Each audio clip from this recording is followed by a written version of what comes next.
आज के वीडियो में हम पैरासाइट्स और पैरासाइट्स के टाइप्स को जानने वाले हैं, जो माइक्रोबायोलॉजी का एक टॉपिक है। इसमें मेनली मेडिकल पैरासिटोलॉजी के बारे में बताएंगे। मतलब जो कि वैसे पैरासाइट्स होंगे जिन स्टडी, पहले तो पैरासिटोलॉजी कहने का मतलब यही हो जाएगा कि स्टडी ऑफ पैरासाइट्स का स्टडी करना, लेकिन यहाँ पे मेडिकल पैरासिटोलॉजी के बारे में मेनली है, मतलब कि वैसे पैरासाइट्स के बारे में जो कि डिजीज़ काउज करते हैं लिविंग ऑर्गेनिजम्स में। तो सबसे पहले तो आ जाते हैं कि पैरासाइट्स होता क्या है। तो वैसे ऑर्गेनिज्म जिनको अपने फूड के लिए, अपने लिविंग के लिए डिपेंड करते हैं किसी दूसरे लिविंग ऑर्गेनिज्म पे, उसको बोलते हैं पैरासाइट्स। और ये पैरासाइट्स आता है, जैसे पढ़े होंगे, ऑटोट्रॉफिक मोड ऑफ न्यूट्रिशन होता है और हेटरोट्रॉफिक मोड ऑफ न्यूट्रिशन होता है। तो हेटरोट्रॉफिक मोड ऑफ न्यूट्रिशन में 3 होता है, सैप्रोफाइटिक, पैरासाइटिक और होलोजोइक। तो सैप्रोफाइटिक डेड और डिकेइंग के ऊपर डिपेंड करता है, और ये पैरासाइट है दूसरा टाइप हेटरोट्रॉफिक का, जो कि डिपेंड करता है किसके ऊपर, तो दूसरे लिविंग बॉडी के ऊपर। और दूसरा लिविंग बॉडी जिसके ऊपर ये डिपेंड करता है उसको कहा गया जाता है, तो होस्ट कहा जाता है। यहाँ पे टी छूटा हुआ था, होस्ट कहा जाता है। तो वो ऑर्गेनिज्म जो दूसरे लिविंग बॉडी के ऊपर फूड के लिए रहते हैं, मतलब होस्ट के ऊपर रहते हैं, वो लिविंग ऑर्गेनिज्म क्या कहलाते हैं? पैरासाइट्स। मतलब अपने फूड के लिए जो दूसरे लिविंग बॉडी के ऊपर रहते हैं, उसके ऊपर डिपेंड करते हैं, उसी से फूड लेते हैं। और कुछ उसमें से ऐसे होते हैं जो दूसरे बॉडी पे रहते भी हैं और उसमें डिजीज़ भी काउज करते हैं, ये क्या होते हैं? पैरासाइट्स। और जो नहीं भी डिजीज, मतलब कैसे भी लिविंग ऑर्गेनिज्म हो, चाहे वो डिजीज़ काउज करे या ना करें, लेकिन फूड के लिए दूसरे लिविंग बॉडी के ऊपर या अंदर रहेंगे तो वो पैरासाइट्स कहलाएंगे। लेकिन उन्हीं पैरासाइट्स में से कुछ पैरासाइट्स डिजीज़ काउज भी करते हैं, कुछ नहीं भी करते हैं। तो इसमें मेडिकल पैरासिटोलॉजी में उन्हीं पैरासाइट्स के बारे में मेनली बताएंगे जो कि डिजीज़ काउज करते हैं। और पैरासिटोलॉजी का मतलब वही बता रहे थे कि वैसे वो ब्रांच जिसमें स्टडी किया जाता है पैरासाइट्स के बारे में। पैरासाइट्स के बारे में बताया हुआ है कि the study of protozoan, mainly इसमें प्रोटोजोन्स आता है, हेलमिन्थ्स आता है। वैसे हेलमिंथिक पैरासाइट जो कि मेडिकली इम्पॉर्टेंस होते हैं, मतलब कि डिजीज़ काउज करने वाले होते हैं। इसके बारे में बोल रहा है कि फर्स्ट माइक्रोस्कोप जब डेवलप किया था एंटन वॉन लीवेनहॉक ने 1683 में, तब इस साइंटिस्ट ने ही ऑब्जर्व किया था एक प्रिमिटिव माइक्रोस्कोप की मदद से एक लिविंग ऑर्गेनिज्म को, स्मॉलर लिविंग ऑर्गेनिज्म को, जिसको क्या बोला था कि प्रोटोजोन पैरासाइट्स बोला था। इसको उस वक्त प्रोटोजोआ नाम नहीं दिए थे एंटन लीवेनहॉक ने नहीं दिया था, बल्कि उस वक्त वो प्रोटोजोन्स को क्या बोले थे? तो एनिमलिकुलीज बोले थे। बाद में गोल्डफर्स ने 1817 में उसका नाम दे दिया प्रोटोजोआ।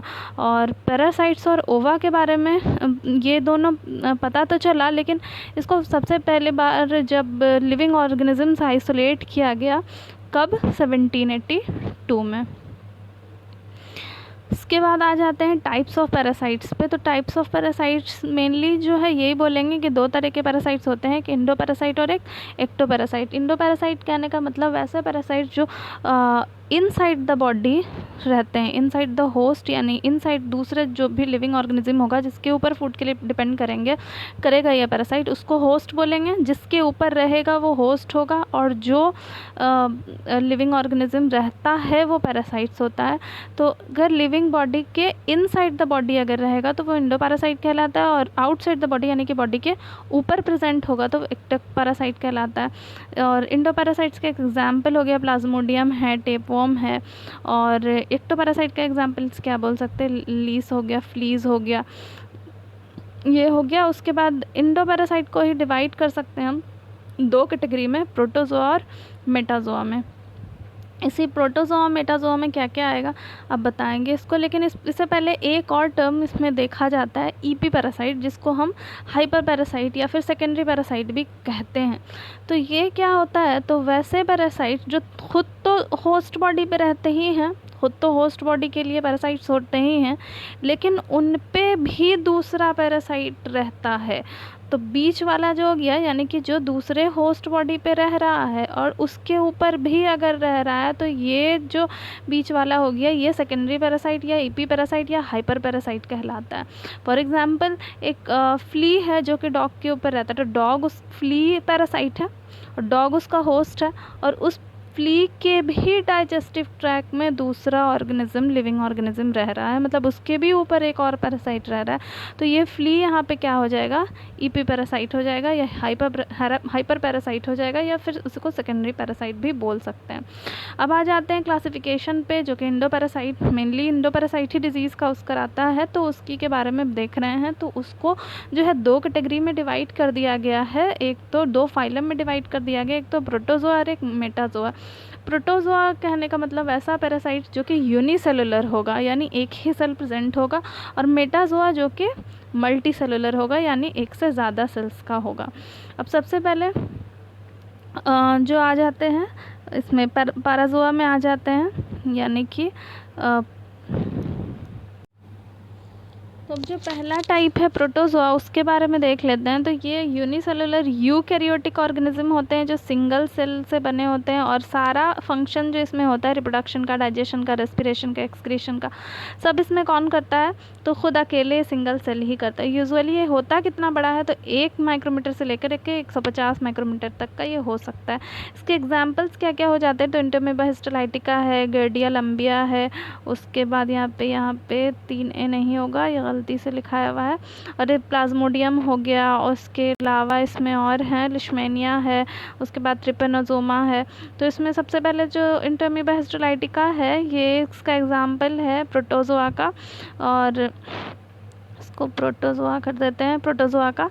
तो ये प्रोटोजोआ का एग्जाम्पल है जो कि इंटेस्टाइनल इन्फेक्शन काउज कराता है, कंटामिनेटेड फूड और वाटर, यानी कि गंदे खाने और गंदा पानी पी लेने के कारण, मतलब उसमें अगर प्रेजेंट होगा तो उसकी वजह से ये डिजीज़ इंटेस्टाइनल इन्फेक्शन हो जाएगा, जिसको बोला क्या जाता है, एमओबीएसिस बोला जाता है। इसमें सिम्टम्स क्या क्या होता है, तो स्टमक क्रैम्प, मतलब स्टमक में, पेट में दर्द होना, ब्लोटिंग होना, और मतलब गैस जैसा लगना, नोजिया यानी कि वोमिटिंग जैसा लगना, और उसके अलावा वाटरी डायरिया होना, ये सब का प्रॉब्लम होता है। गियार्डिया लंबिया है दूसरा प्रोटोजोआ जो कि गियार्डियासिस इन्फेक्शन काउज करता है, ये भी एक टाइप का इंटेस्टाइनल इन्फेक्शन ही है, ये भी कंटामिनेटेड फूड और वाटर से होता है, इसमें भी यही सारे सिम्टम्स हो जाएंगे। प्लाज्मोडियम है, प्लाज्मोडियम भी एग्जाम्पल है प्रोटोजोआ का, जो कि मलेरिया डिजीज़ काउज करता है। और ये कैसे होता है, तो ये फीमेल एनोफिलिन मॉस्किटो के काटने से होता है, यानी कि फीमेल मॉस्किटो ही इसको ट्रांसमिट करता है। ये अलग से एक चैप्टर अलग अलग का बना देंगे, तो उसमें सब कुछ पता चल जाएगा कि कैसे होता है, क्या लाइफ साइकिल है, सिम्टम्स क्या है, ट्रीटमेंट क्या है, और लैबोरेटरी डायग्नोसिस क्या है। फ़िलहाल यहाँ पे थोड़ा ही बात बता रहे हैं। प्लाज्मोडियम का जो सिम्टम्स होता है वो चिल, फीवर और स्वेटिंग हो जाता है। इसके बाद लिशमेनिया जो है, लिशमेनियासिस कालाजार डिजीज़ काउज करता है, ये फैलता है सैंड फ्लाइज की वजह से, और ये क्यूटेनियस स्किन के ऊपर इन्फेक्शन होगा तो अल्सर काउज करेगा, और विसरल इन्फेक्शन होगा, यानी अगर ऑर्गन्स में इन्फेक्शन काउज कराता है तो इसकी वजह से फीवर होता है, runny nose, weight loss, weakness होना। एक और प्रोटोजोआ है ट्रिपेनोजोमा जिसको बोलते हैं, ये डिजीज़ काउज करता है ट्रिपोनोमियासिस, और ये स्लिपिंग सिकनेस होता है, इसको कॉमनली बोला जाता है। इसको सीसी फ्लाई नाम का एक इंसेक्ट है जो कि क्या करता है, ट्रांसमिट कराता है एक से दूसरे पर्सन में, मतलब इसी के काटने की वजह से होता है, और मतलब फूड पे अगर बैठ गया, वो फूड खा लिए हैं तो उसकी वजह से हो जाता है। और उसके बाद इसका सिम्टम क्या है, तो फीवर है, हेडेक है, मसल पेन, स्लीपिंग डिस्ट्रप्शन, यानी कि सही से सो नहीं पाना, डिस्ट्रप्शन का स्पेलिंग गलत होगा, देख लीजिएगा, इरिटेशन हो जाना, फैटिगनेस होना यानी थकावट, कन्फ्यूज़न रहना, यानी कि दिमाग में मतलब सोच रहे हैं कुछ और, कर रहे हैं कुछ और, उस तरह का कन्फ्यूज़न होना, इस तरह का प्रॉब्लम होता है। इसके बाद आ जाते हैं classification of protozoa on the basis of site of infection. Protozoa वो तो बता दिए कि कौन कौन से टाइप का है, अब कहाँ कहाँ पे डिजीज़ काउज करता है उसके बेसिस पे भी है कि ब्लड और टिश्यू फ्लैजिलेट। फ्लैजिलेट कहने का मतलब हो गया कि वैसे प्रोटोजोआ जो कि फ्लैजिला जिसमें प्रेजेंट होता है, यानी कि जो मूव कर सकता है, तो ब्लड और टिश्यू में जो इन्फेक्शन काउज कराने वाला है वो लिशमेनिया और ट्रिपेनोजोमा है। इंटेस्टाइनल फ्लैजिलेट्स यानी वैसा